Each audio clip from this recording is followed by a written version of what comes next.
Bharat they Asia cup ఫైనల్లో పాకిస్తాన్ చిత్తు. ఉత్కంఠ పోరులో పాకిస్తాన్ ని చిత్తు చేసింది టీమిండియా. ఫైనల్లో 5 వికెట్ల తేడాతో భారత్ థ్రిల్లింగ్ విక్టరీ సాధించింది. లక్ష్య ఛేదనలో తడబడినా నిలబడి గెలిచింది ఇండియా. 147 పరుగుల టార్గెట్ ని ఛేదించింది టీమిండియా. పాకిస్తాన్ 146కి ఆల్అౌట్ అయింది.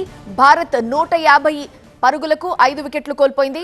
ఓపెనర్లు విఫలమయ్యారు, కానీ భారత్ ని మిడిల్ ఆర్డర్ ఆదుకుంది.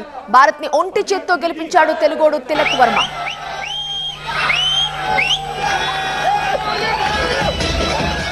హాఫ్ సెంచరీతో భారత్ ని గెలిపించాడు తిలక్ వర్మ. 69 పరుగులతో నాట్అవుట్ గా నిలిచాడు అతను. బౌలింగ్ లో కుల్దీప్, బ్యాటింగ్ లో తిలక్ వర్మ కీ రోల్ పోషించారు. 4 వికెట్లు తీసి భారత్ విజయంలో కుల్దీప్ యాదవ్ కీలక పాత్ర పోషించారు. ప్లేయర్ ఆఫ్ ద మ్యాచ్ గా నిలిచాడు Tilak Varma. Player of the tournament గా అభిషేక్ శర్మ నిలిచాడు. ఏషియా కప్ 2025 లో వరుసగా 7 మ్యాచ్లు గెలిచింది ఇండియా.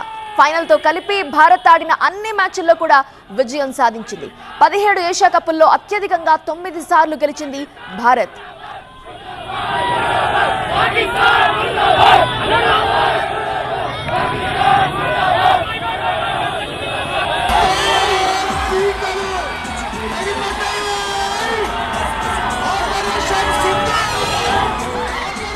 భారత్ విజయంతో అంబరాన్నంటాయి సంబరాలు. హైదరాబాద్ తెలుగు తల్లి ఫ్లైఓవర్ దగ్గర కోలాహలం కనిపించింది.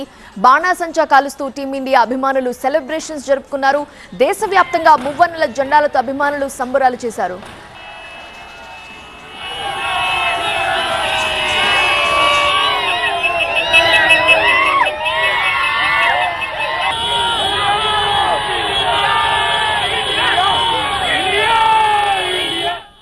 హైదరాబాద్ లో క్రికెట్ ఫ్యాన్ సెలబ్రేషన్స్ ని మా స్పెషల్ కరెస్పాండెంట్ నూర్ రిపోర్ట్ చేస్తారు.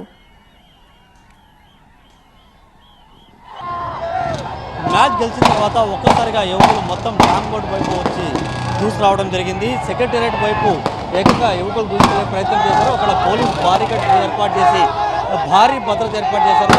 సెక్రటేరియట్ వైపు ఎవరు వెళ్ళకూడదని కూడా పోలీసు అధికారులకు యువకులకి విజ్ఞప్తి చేసిన పరిస్థితి. మరోవైపు తెలుగు తల్లి ఫ్లైఓవర్ కింద వందల కొద్దిలో యువకులు ఒక్కసారిగా వచ్చి భారత్ మాతాకి జై అనేసి నినాదాలు చేస్తూ సంబరాలు నిర్వహించుకుంటున్నారు. పెద్ద ఎత్తున బాణసంచలు పేలుస్తూ సంబరాలు నిర్వహించుకున్న పరిస్థితి.